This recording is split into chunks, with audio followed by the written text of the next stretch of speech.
An unusual day, but what a beautiful day. Just one of these all-time great days. Probably one of two we'll have this year.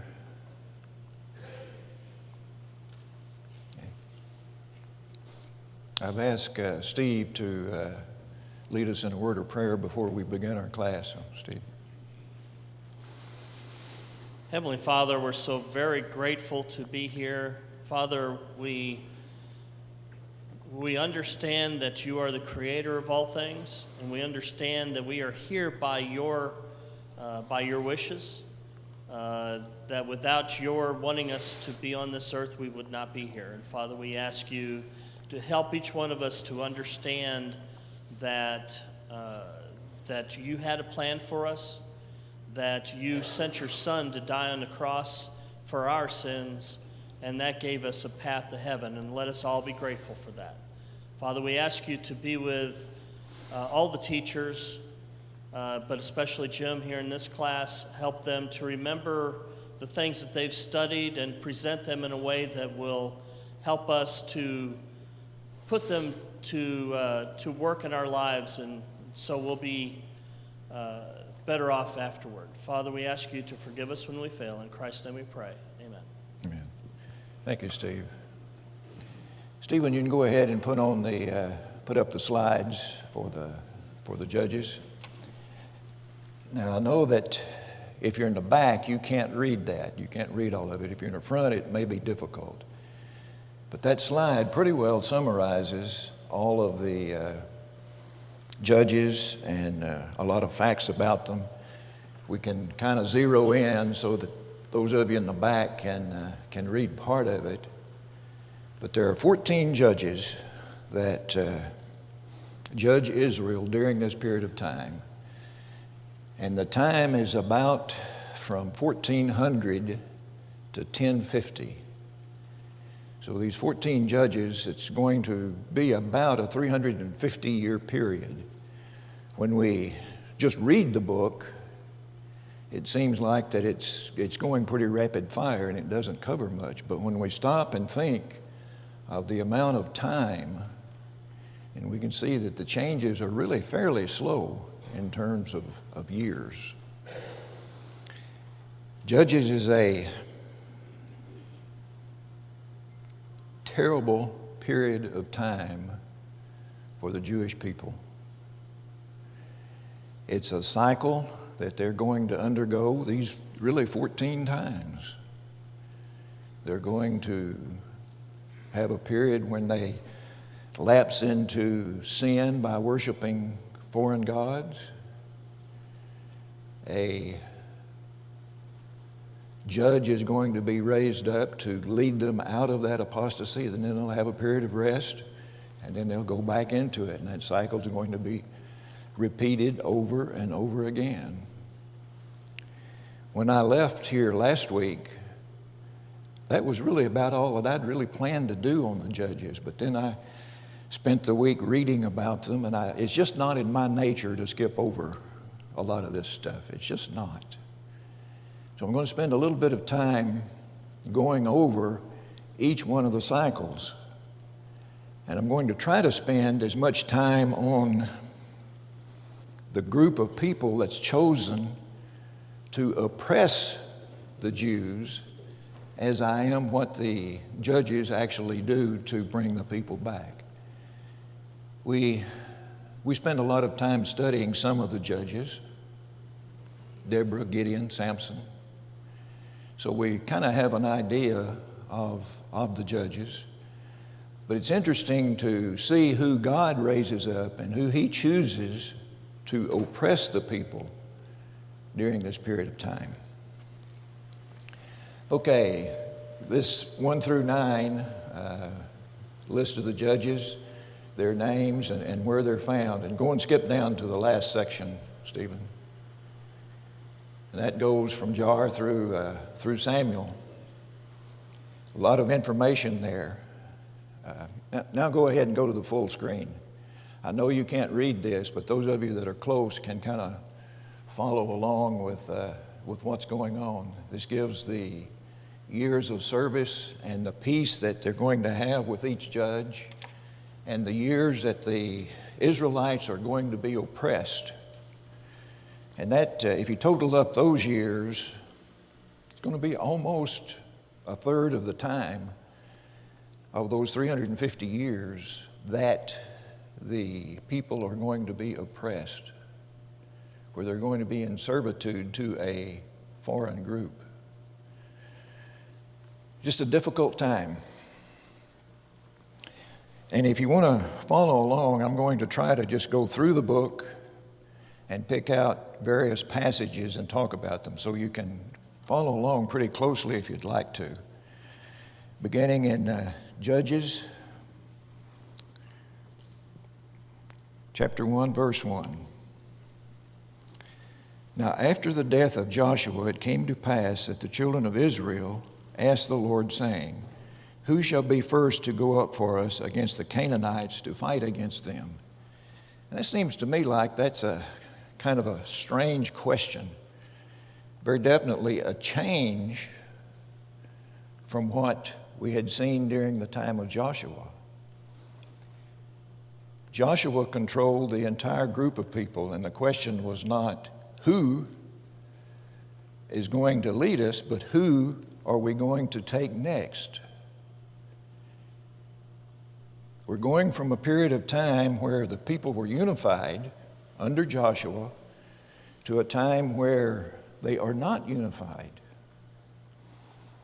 We're going to see here that the answer is Judah shall go up.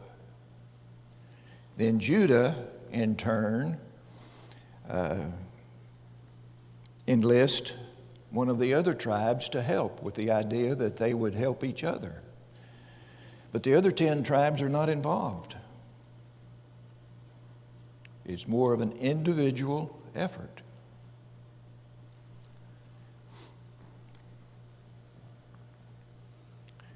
At first, they do pretty good. The coalition takes a lot of land, they defeat the people, they utterly destroy them, and that is going to be the downfall of the Israelites for really the entire period of Judges. They do not destroy the people that they're conquering. So they are left to be in the land with those people. The Canaanites that remain still serve their gods. That principle goes into the worship of the Israelites, and they began to backslide into that. So look at verse 12. Judah has done well. They've captured a lot of land. Then Caleb said, Whoever attacks Kirjath-sepher and takes it, to him I will give my daughter Asa as wife. And Othniel, that's going to be the first judge. This is our introduction to the first judge.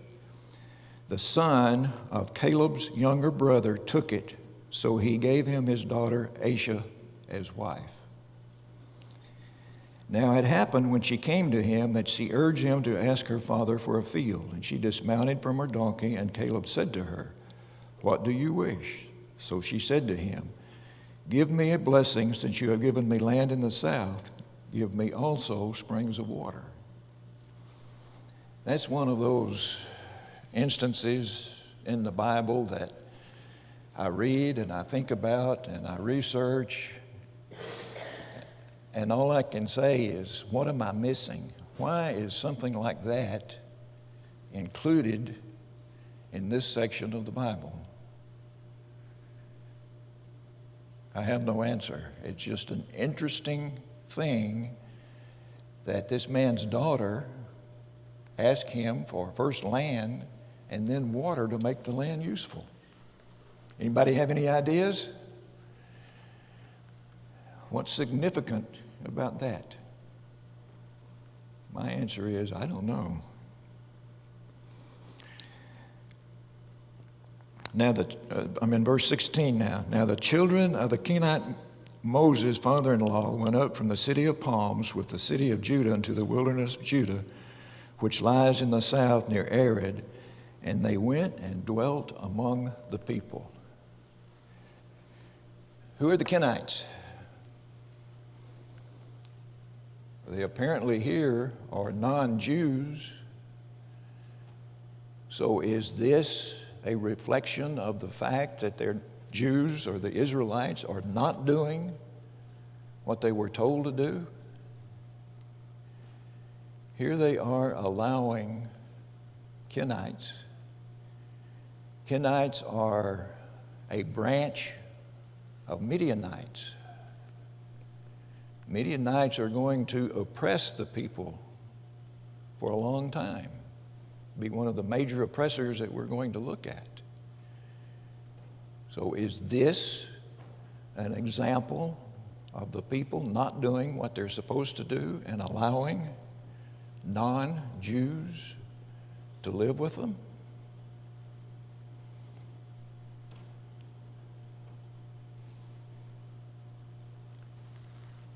Who was Moses' father-in-law?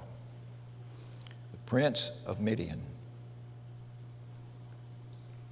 When Moses was going out with the people, leaving Mount Sinai, they're going into take the land. He asked his brother-in-law, Hobath, to be his eyes, to be the guide, because he was familiar with the land. He made a promise to Hobath that if he would go, that they would treat he and his family well in the land and give them some of the land. That is in, I wrote that down, Numbers chapter 10, verse 29, if you want to look it up. So this is not really an error made by these people. This is fulfillment of a promise that Moses made to his brother-in-law. His brother-in-law at first refuses, and we don't see in the account in Numbers where he actually ever agrees to go. But we do see here, and we'll read this later, where obviously he did go, and this is the fulfillment of that prophecy. And we're going to see this group of people again when we look at Deborah as judge. The Kenites play a significant role in bringing and defeating the opponents of Israel during the time of Deborah. I thought that was an interesting. The Old Testament ties together like this over and over again. Sometimes we have to really think about it and do a little research to put it together. But when you do that and you see this over and over again, you can't help but be impressed with how much over centuries that there are prophecies and fulfillments and little small things that we don't think about quite so much. Okay, look at verse 21. But the children of Benjamin did not drive out the Jebusites who inhabited Jerusalem. So the Jebusites dwell with the children of Benjamin in Israel to this day. This is the beginning of the account where the people do not completely drive out the inhabitants.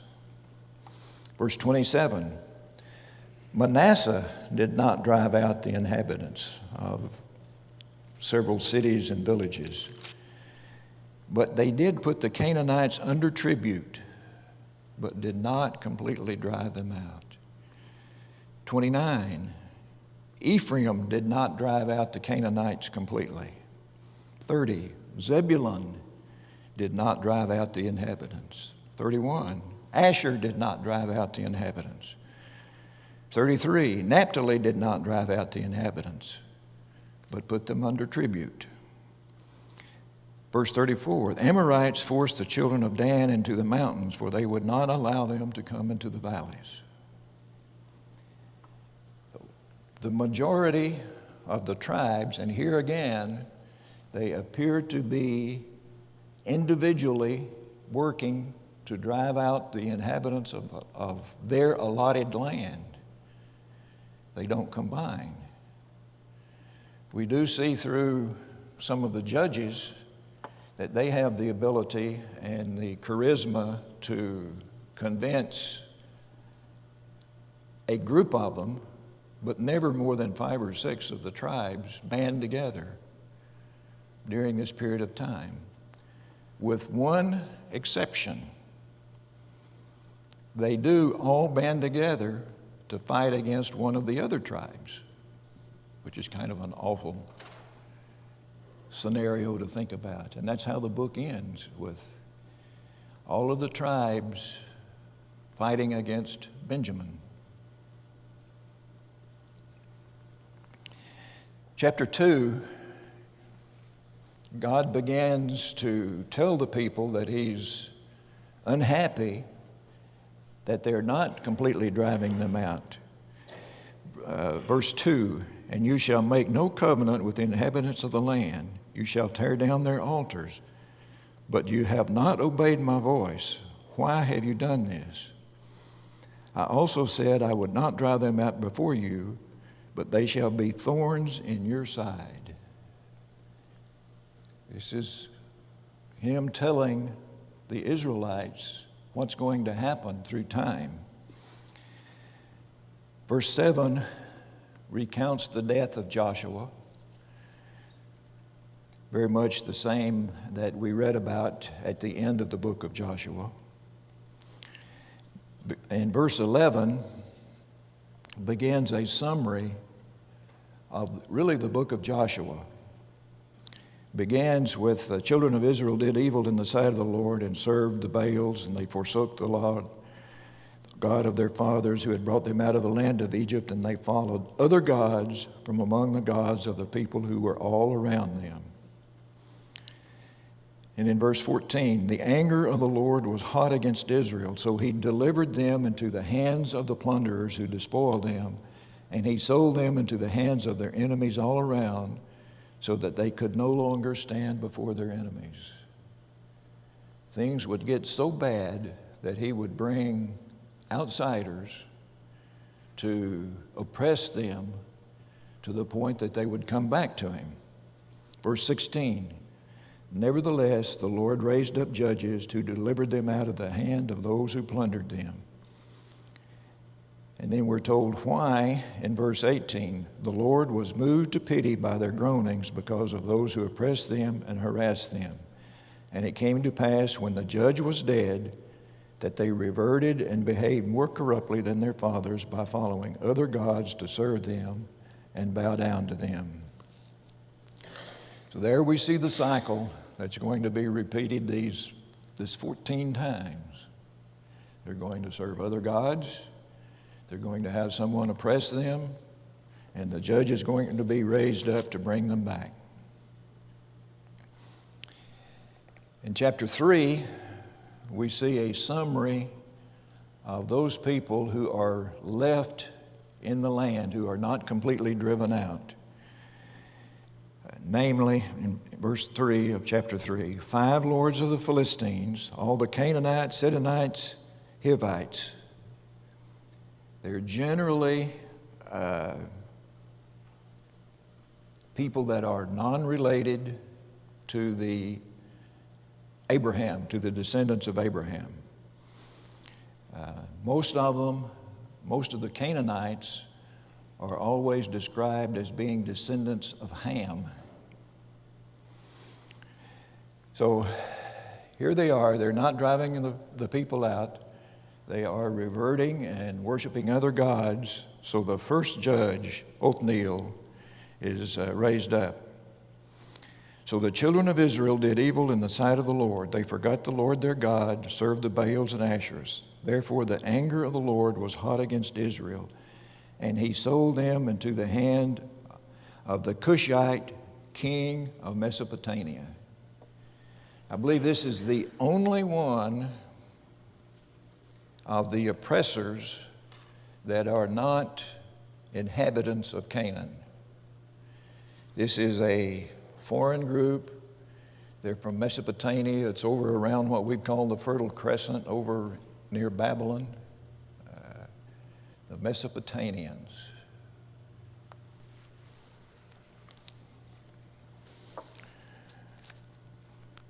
And the children of Israel served him 8 years, and then Othniel delivered them. We don't have a lot about how he did, but he defeated them. The land was at rest for 40 years. And in verse 12, the children of Israel again did evil in the sight of the Lord. So the Lord strengthened Eglon, king of Moab, against Israel. And we read a little further down, we see that the Ammonites and the Amalekites join with King Eglon to oppress the Israelites. So we have here the two sons of Lot and the descendants of Esau persecuting the Israelites. Ehud was a Benjamite, and he's kind of one of my heroes. He is left-handed and a little bit sneaky. I'm left-handed, and I've been accused of being a little sneaky too. He, by trickery, kills the king of Moab, and it's a pretty gruesome event here where he does that. I'm not going to read all of that, but you might want to read the remainder of chapter 12. It's an interesting story. But he kills the king. They have rest for 80 years. Then in verse 31, we see the judge Shamgar. Don't know anything about him except that he killed 600 men of the Philistines. Then we go to, in chapter 4, one of the probably better known judges, Deborah. Verse 4, or chapter 4, when Ehud was dead, the children of Israel again did evil in the sight of the Lord. So the Lord sold them into the hand of Jabin, king of Canaan, who reigned in Hazor.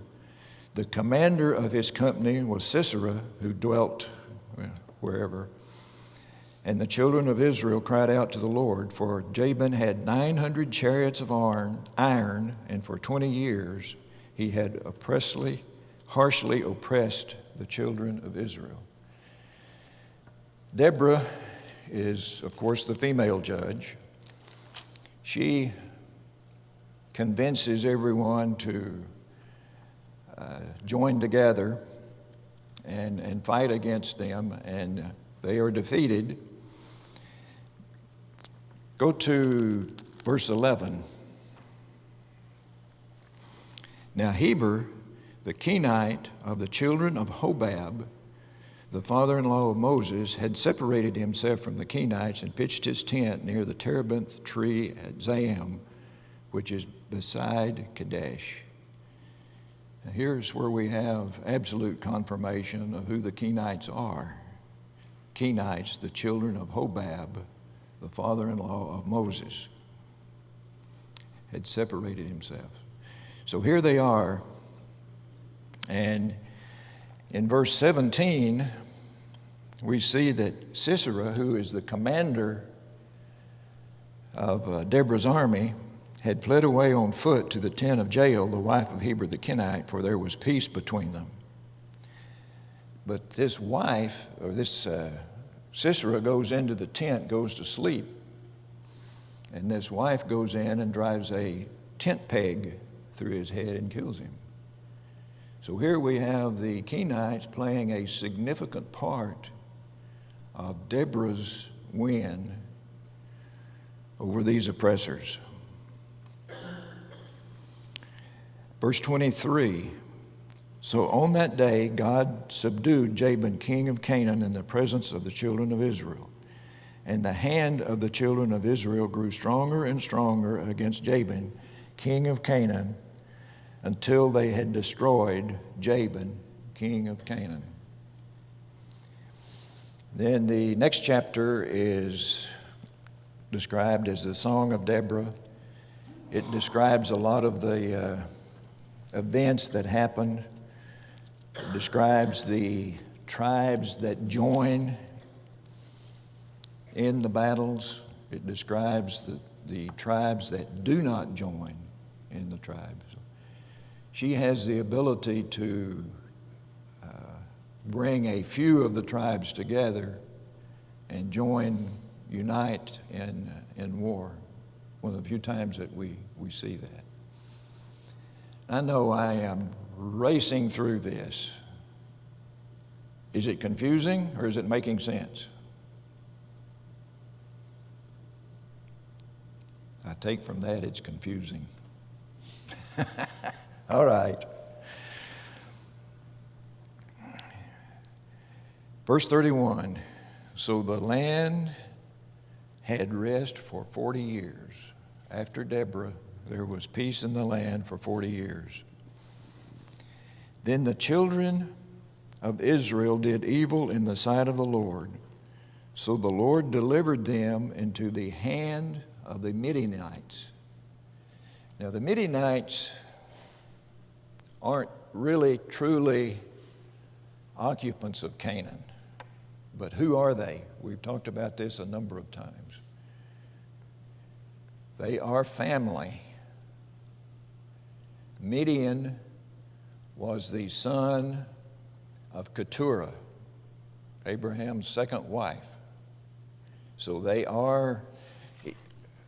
may not be pure inhabitants of the land of Canaan, but they are family in a sense. So I don't put them in that category like I did of the Mesopotamians. It's still family that is oppressing. The Lord delivered them into the hand of Midian for 7 years. And because of the Midianites, the children of Israel made for themselves the dens, the caves, and the strongholds which were in the mountains. They made it so difficult, and we'll see that the Midianites would raid the land, destroy the crops. They were making life absolutely miserable for the Israelites. And then we see in verse 6, Israel cried out to the Lord, and then the judge Gideon was raised up. And in chapter 6, verse 11, now the angel of the Lord came and sat under the terebinth tree, which was in Ophrah, which belonged to Joash the Abiezrite, while his son Gideon threshed wheat in the winepress in order to hide it from the Midianites. That's how difficult things were. They had to hide the winepress to be able to do it.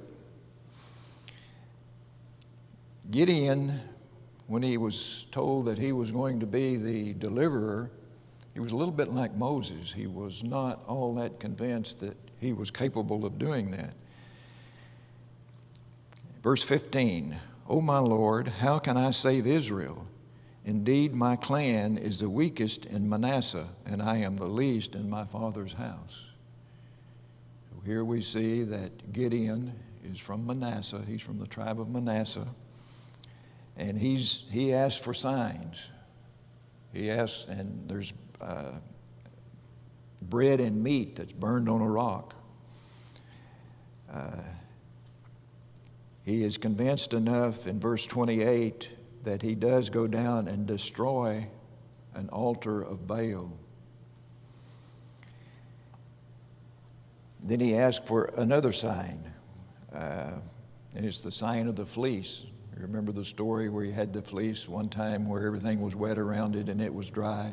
Then he asked that it be dry and everything wet.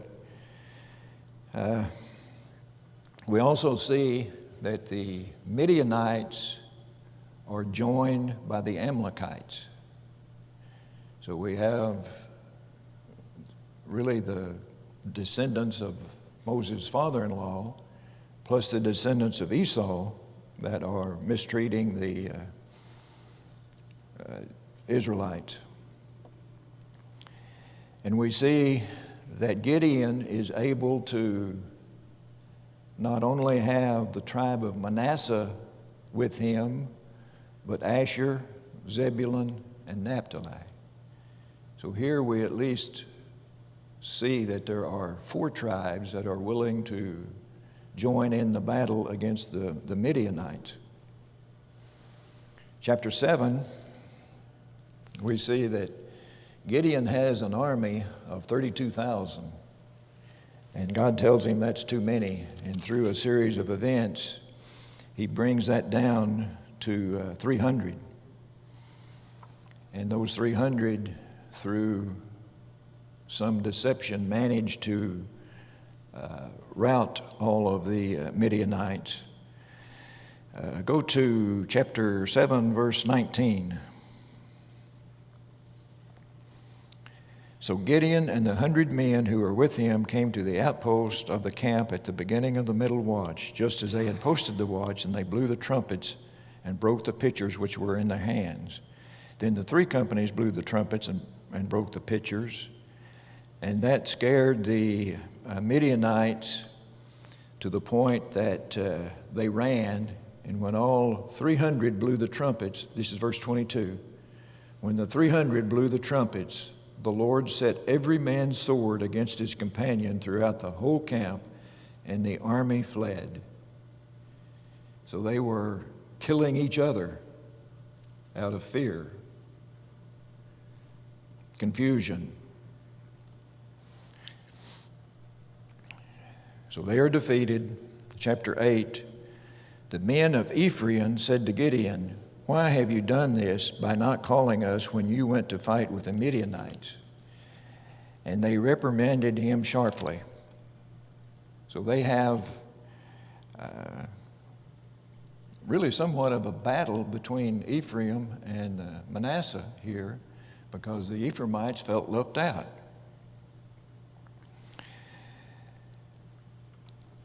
Gideon, up to now, has been a pretty positive character through this. But he doesn't end up, he has his feet of clay, and he ends up as a pretty negative character. He takes the spoil from the defeat of the Midianites and makes an ephod in verse, start in 23. Let's start in 22. Then the men of Israel said to Gideon, "Rule over us, both you and your son and your grandson also, for you have delivered us from the hand of Midian." But Gideon said to them, "I will not rule over you, nor shall my son rule over you." And that's going to be a prophetic statement here. "Nor shall my son rule over you. The Lord shall rule over you." Then Gideon said to them, "I would like to make a request of you, that each of you would give me an earring from his plunder." For they had golden earrings, because they were Ishmaelites.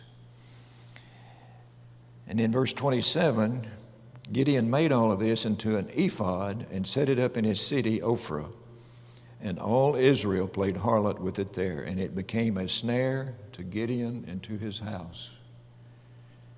So even one of the best known judges doesn't stay faithful and do what's right to the end. Verse 30. Gideon had 70 sons who were his own offspring, for he had many wives. And his concubine, who was in Shechem, also bore him a son whose name he called Abimelech. Now, Abimelech is going to be one of these greedy characters that tries to take over and be the ruler over the people. He convinces the inhabitants of Shechem to anoint him king, really. In chapter 9, verse 2, please speak in the hearing of all the men of Shechem, which is better for you, that all 70 of the sons of Gideon reign over you, or that one reign over you? Remember that I am your flesh and bone. Then he went, in verse 5, he went to his father's house of Oprah and killed his brothers, the 70 sons, on one stone. But Jotham, the youngest son, was left. Gideon actually kills all of his brothers, 70 of them, save one, in order to become king.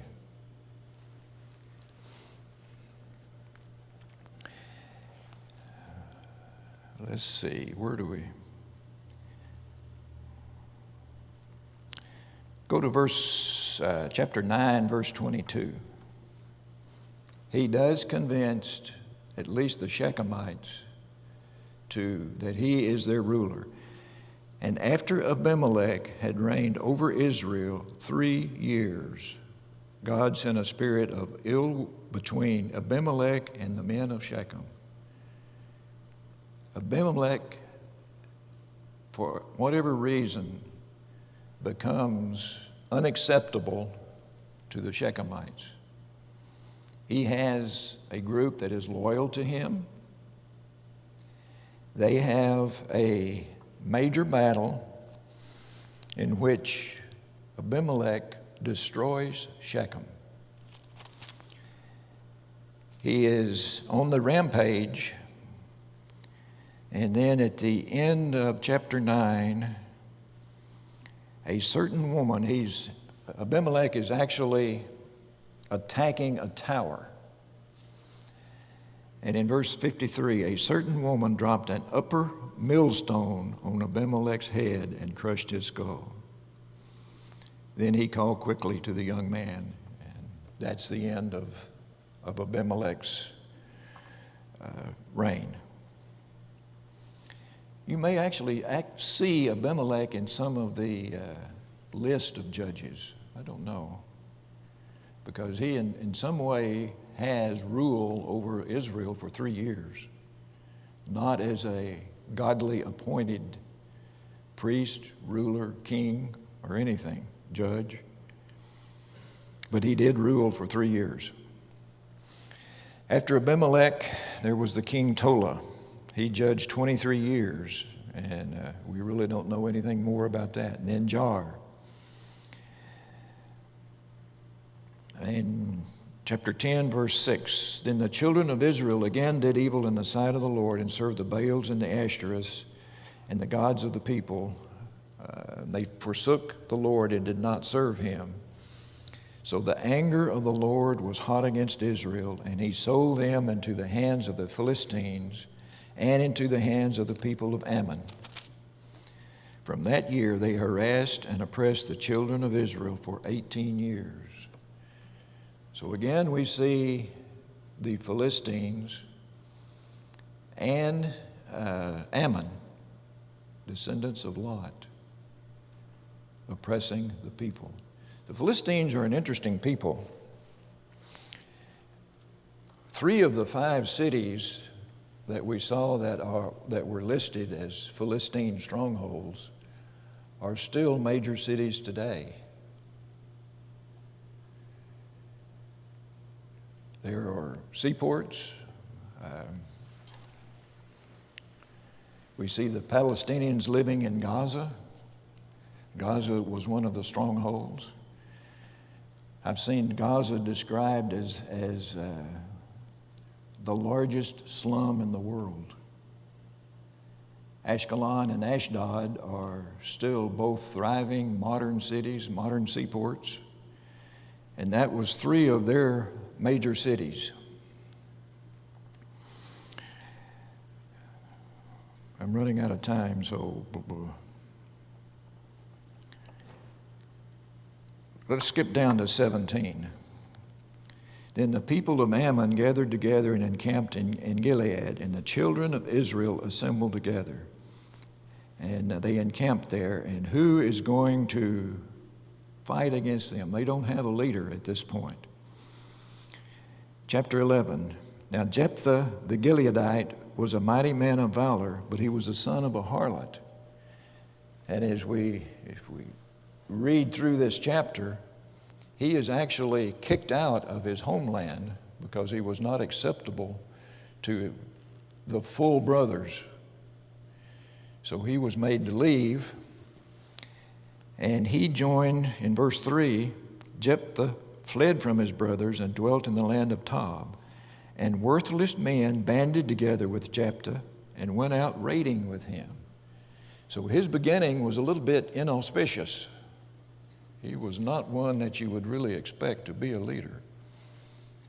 But when we see these Philistines and Moabites banding together, his family comes to him and asks him to lead the people. Skip down to Judges 11, chapter 11, verse 30. And Jephthah made a vow to the Lord and said, if you will indeed deliver the people of Ammon into my hands, then it will be that whatever comes out of the doors of my house to meet me when I return in peace from the people of Ammon shall surely be the Lord's, and I will offer it up as a burnt offering. Now, I'm sure most of you remember, when you read that, you remember the story that the first thing that's going to come out of his house to welcome him home after these battles is his young daughter. He has made I guess as we would look at it, a foolish vow. Verse 38, the event has happened. He's come home and his young daughter has come out. And she has requested, look at verse 37. Then she said to her father, let this thing be done for me. Let me alone for 2 months, that I might go and wander on the mountains and bewail my virginity, my friends and I. So she goes, and then the very end of that chapter, and it became a custom in Israel that the daughters of Israel went 4 days each year to lament the daughter of Jephthah the Gileadite. So by all indications, he does follow through with that vow. And again, we see conflict between the tribes. The men of Ephraim gathered together and they ask, why didn't he call them? And in verse 4, now Jephthah gathered together all the men of Gilead and fought against Ephraim, and the men of Gilead defeated Ephraim. Civil war between the tribes.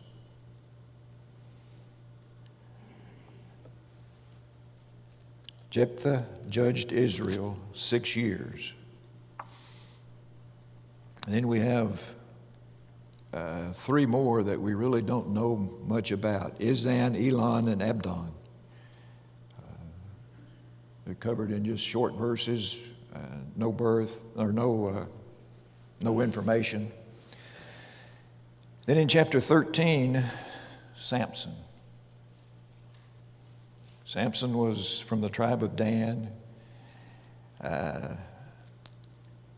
They did evil, and God delivered them to the Philistines for 40 years. Philistines have been a dominant group of people that oppress Israel for many, many years. And it's not until David that the Philistines are finally defeated. I think I mentioned last week that one of the reasons that they were so strong is that they had the ability to work iron. They had iron weapons, iron chariots, or iron-wheeled chariots, and they jealously guarded this so that the Israelites did not have that ability. They finally got it, and under David, the Philistines were finally beaten. Samson starts out with a familiar refrain in that there was a couple that did not have the ability to have children. And the mother made a vow that if children were born, that it would be dedicated.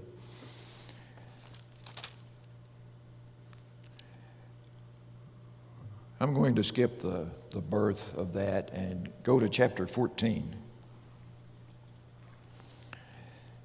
Samson actually married a Philistine woman. This woman had a very, shall we say, difficult life. She was eventually married, and through several events, skip down to 15.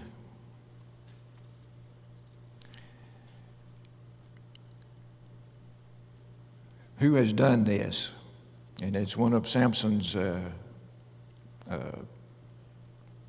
events against the Philistines. And they answered, Samson, the son-in-law of the Timnite, because he has forsaken his wife and given her to his companions. So the Philistines came up and burned her and her father with fire. This is all before Delilah. I know that we've skipped a lot. If you want the details of how we get there, it's interesting reading. Read those couple of chapters. Then we get to Samson and Delilah. And we know that story.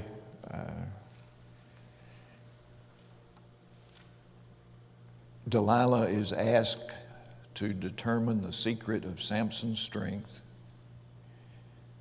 He gives her a couple of wrong stories.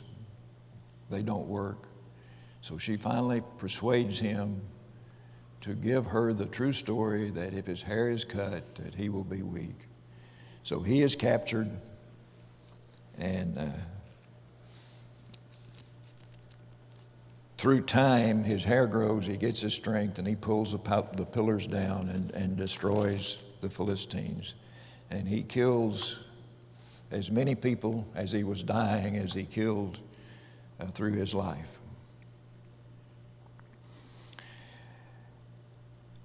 The last 4 chapters of Judges are probably even more awful, if they can be, than what we've seen so far. It has to do with intertribal, personal wrongs that the people do. The first one is a man, Micah, apparently has stolen some money from his mother. He returns the money. She takes some of it. In verse 4, thus he returned the silver to his mother. Then his mother took 200 shekels of silver and gave them to the silversmith, and he made it into a carved image and a mold image, and they were in the house of Micah. He makes these into a shrine. He appoints one of his sons as a priest.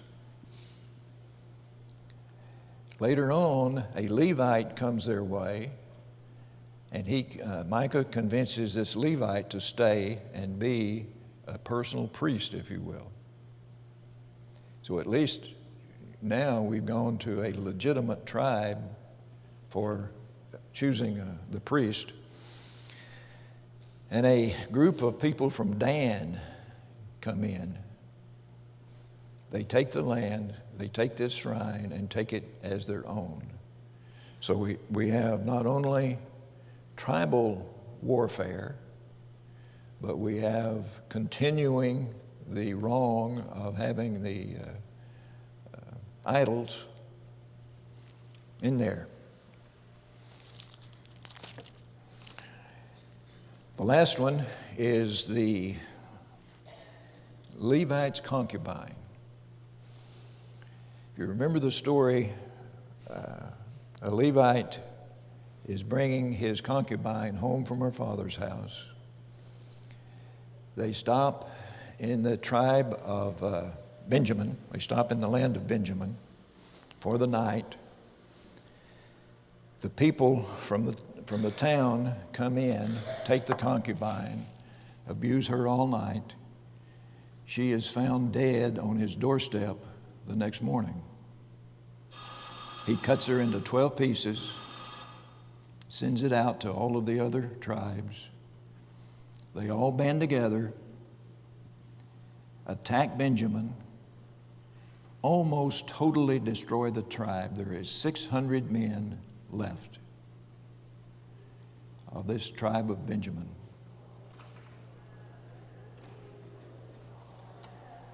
They find wives for these 600 men, and the tribe continues, and the first king of Israel, Saul, is a Benjamite coming from those 600 men. Interesting story. I'm sorry if I confused everybody this morning. That's a lot to go through. And we'll take up there next week.